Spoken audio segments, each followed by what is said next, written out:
television ratings, higher attendance figures. Ladies and gentlemen, that doesn't come courtesy of a league. It comes courtesy of the players that play in the league. And in her case, she was the most popular, which means she could have helped your bottom line, which means you should have seen that from day one and maximized it. But you didn't do it. Stephen A. Smith is known for speaking his mind, but this time, he didn't just share an opinion, he sparked a major debate. His fiery criticism of the WNBA's approach to Caitlin Clark wasn't just another hot take, it was a direct challenge to the league. At the heart of his argument? The WNBA's failure to fully embrace and maximize the impact of its most exciting new star. You didn't want to, rather. You were a bit hesitant and reluctant and resistant to it. So much so you didn't push for her to be on Team USA. So much so you had people like Cheryl Swoops who didn't even want to mention her name. Imagine a player so electrifying, so marketable, that she's filling arenas and shattering TV ratings. Caitlin Clark isn't just a star, she's a game changer, the kind of once-in-a-generation talent who could take women's basketball to the next level. But instead of riding the wave of her rapid rise, the WNBA's response has been surprisingly underwhelming. Now, fans everywhere are asking, is the league truly committed to growing its brand? Then are you willing to admit how stupid it was for y'all not to go all in speaking your piece to elevate Caitlin Clark? So therefore even more attention could have come and y'all could have reaped the benefits?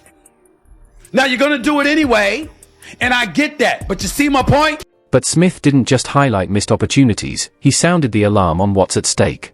The WNBA is at a crucial turning point, one that could shape its future for years. If the league mishandles Clark's stardom, it risks squandering its greatest opportunity to expand its reach. What happens if they keep downplaying her impact? How can they justify sidelining the most marketable star women's basketball has seen in decades? And everybody talk about other WNBA players not being appreciated. Nobody insulted them. Nobody dismissed their contribution. We were simply saying despite the contributions for years and years and years, a lot of people didn't care. Fair or not, until Caitlin Clark came along. When Stephen A. Smith speaks, people listen, and this time, his words sent shockwaves through the basketball world. His sharp critique took direct aim at the WNBA, calling out both Commissioner Kathy Engelbert and certain veteran players. Frustrated and unapologetic, Smith broke down how the league has failed to fully embrace Caitlin Clark, a player who has exceeded expectations and brought an electrifying energy to the game. But if you went the opposite direction, it could have helped that much and facilitated you being in an even stronger position to get yours. But you didn't do it. You didn't do it. Wow. Look at how Caitlin Clark's historic milestones have been treated, or rather, ignored. She's racked up major honors: Forbes 30 Under 30, SBJ Sports Person of the Year, AP Female Athlete of the Year, and Time Athlete of the Year. She's also used her platform to elevate women's sports through high-profile appearances and speeches. And how did the WNBA respond? With silence. Instead of seizing these moments to showcase the game's growing popularity, the league barely acknowledged them, missing a golden opportunity to amplify Clark's impact. Then there's how her Rookie of the Year award was handled.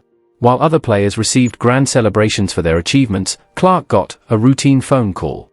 No big announcement, no major production, just another wasted moment. Fans noticed the difference, and they weren't quiet about it. Clark has done more to bring new eyes to the WNBA than any player in recent history, yet the league seems hesitant to give her the spotlight she's already earned. They decided that they were going to let her know she was Rookie of the Year with a phone call in Connecticut during a practice before a playoff game. You can't make this up. The big question is, why? Why is the WNBA dragging its feet when it comes to promoting the very player who could lead them into a new era? And more importantly, how long can they afford to keep making these mistakes before it costs them everything? Stephen A. Smith's explosive take wasn't just another hot headline, it was a reality check. He voiced what many fans and analysts have been thinking for months. This isn't just about Caitlin Clark, it's about a bigger issue. The league's struggle to promote its biggest stars, its lack of aggressive marketing, and its failure to fully capitalize on the momentum Clark has created. Smith didn't chalk this up to just a few PR missteps, he called out a league that seems hesitant, or even unsure, about how to embrace its top-tier talent. In today's sports world, success is driven by marketable superstars, and Caitlin Clark is the WNBA's biggest attraction. She's setting attendance records, drawing TV ratings that rival major men's sports, and bringing in a whole new audience.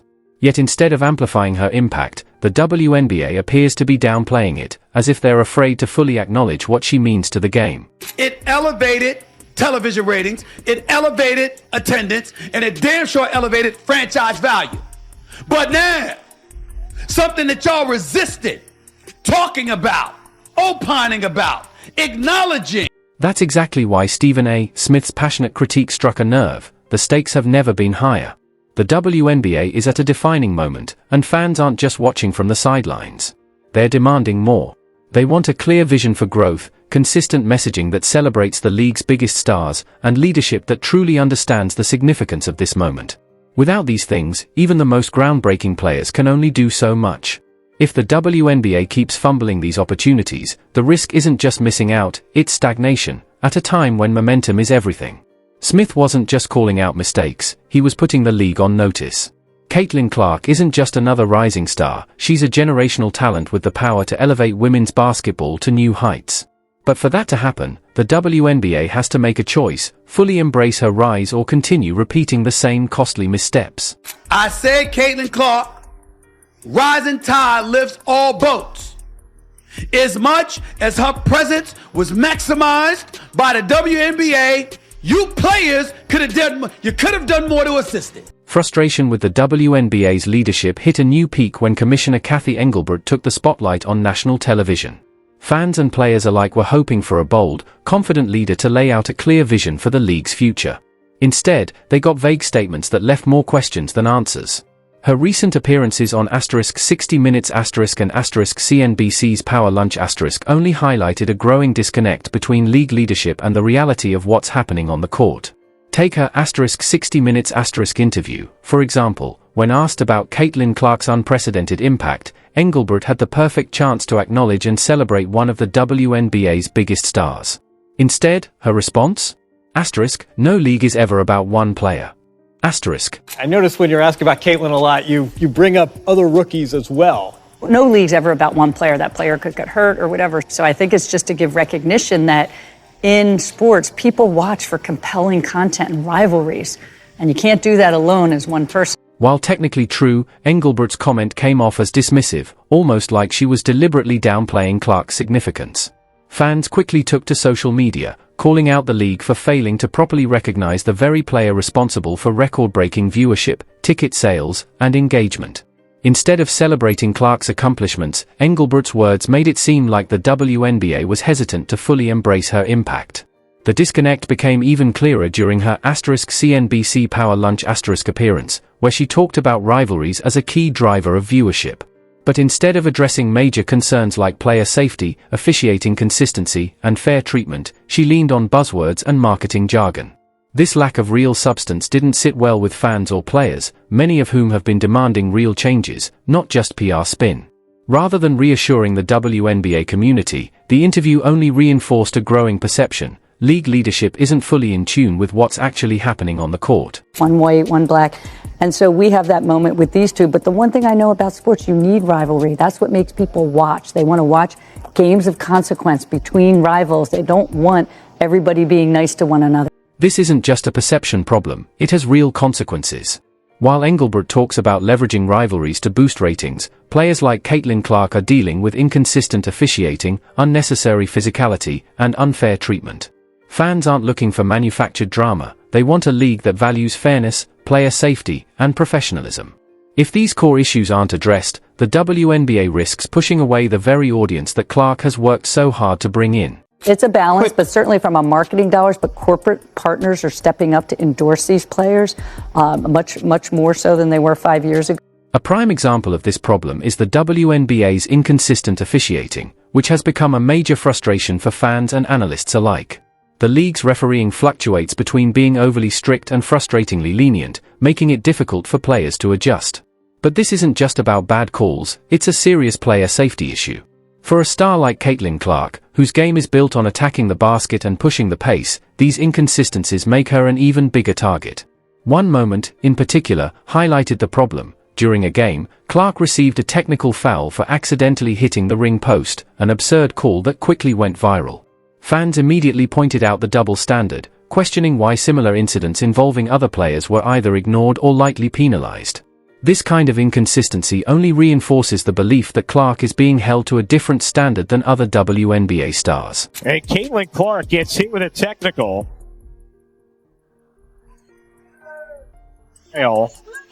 After I got a technical for basically being mad at myself because I missed the three and then I went and hit the backboard, and he told me it was disrespectful to the game of basketball. Did Diana Taurasi receive the same technical foul for the exact same play? That's the burning question. Let's take a closer look. Yeah, and the one thing as a very long-term sports fan I know is that officiating and refereeing is always at the top of a fan's list, of the media's list. Obviously, not every, they're humans. These officiating blunders aren't just bad calls, they reveal a deeper issue within the WNBA. It's not just about missed whistles or questionable fouls, it's about the growing belief that the league is more concerned with optics than real improvements. Instead of fixing blatant inconsistencies in officiating, the WNBA continues to push marketable storylines, like heated rivalries, to generate buzz. But fans have made it clear, they're not looking for manufactured drama. They want fairness. The focus should be on the game itself, not the controversies surrounding how it's being officiated. Don't tell me Caitlin Clark gets a special whistle ever again. One call was an ejection and the other was a common foul. Now, let's replay this one more damn time. So I can see right here. This was the exact same damn play. Look, same play. Same play, bro. Look at this. Are you serious right here? Boom. Same play. Crushed by Williams at half court. Now, Grant Williams was ejected for that. Player safety is another area where the WNBA is falling short. Caitlin Clark's historic rookie season wasn't just about breaking records, it was a relentless test of endurance. Game after game, she endured excessive physical play, often taking hits that crossed the line. Fans and analysts repeatedly voiced concerns about the number of dangerous fouls she faced, yet the league's response has been disappointingly weak. There have been no real efforts to improve officiating consistency or implement stricter safety measures to protect players from unnecessary harm. To put this in perspective, let's compare one of Clark's most controversial fouls to how a similar play is handled in the NBA. The difference is striking. This contrast exposes a clear double standard and highlights how unprepared the WNBA is to manage the increasing physicality of its game. These inconsistencies don't just put players at risk, they hurt the league's credibility in the eyes of both fans and athletes. This league could actually be that dense. Professional league, guys. We're not talking about a rec league. We're not talking about even a high school team. Nobody believes that anybody is that clueless. Beyond the officiating issues, the WNBA's failure to fully capitalize on Caitlin Clark's rise raises an even bigger concern. Arenas were packed, TV ratings hit record highs, and social media engagement soared, yet the league somehow failed to seize the moment. Clark's jerseys were constantly sold out, but there was little to no official merchandise celebrating her historic rookie season. Even the promotional efforts around her success felt lackluster, leaving fans wondering why the league wasn't fully embracing this once-in-a-generation moment. Clark's rookie year wasn't just a spectacle, it was a golden opportunity for the WNBA to redefine itself. But instead of riding the wave of excitement, the league fumbled the bag, missing countless chances to elevate both Clark and the sport as a whole. These missteps aren't just frustrating, they could be disastrous. At such a pivotal moment, the WNBA can't afford to keep making the same mistakes. Without bold action, the league risks losing more than just momentum. It could alienate the very fans and players that fuel its success. Such an incredible moment on a global scale for our game, for our players. It's like the fans are absolutely incredible. It's the same when we go on the road. Like there's so many people that are showing up in fever gear. It's really affecting, teams all across our league, which is a really great thing. And, really, I think we're just scratching the surface.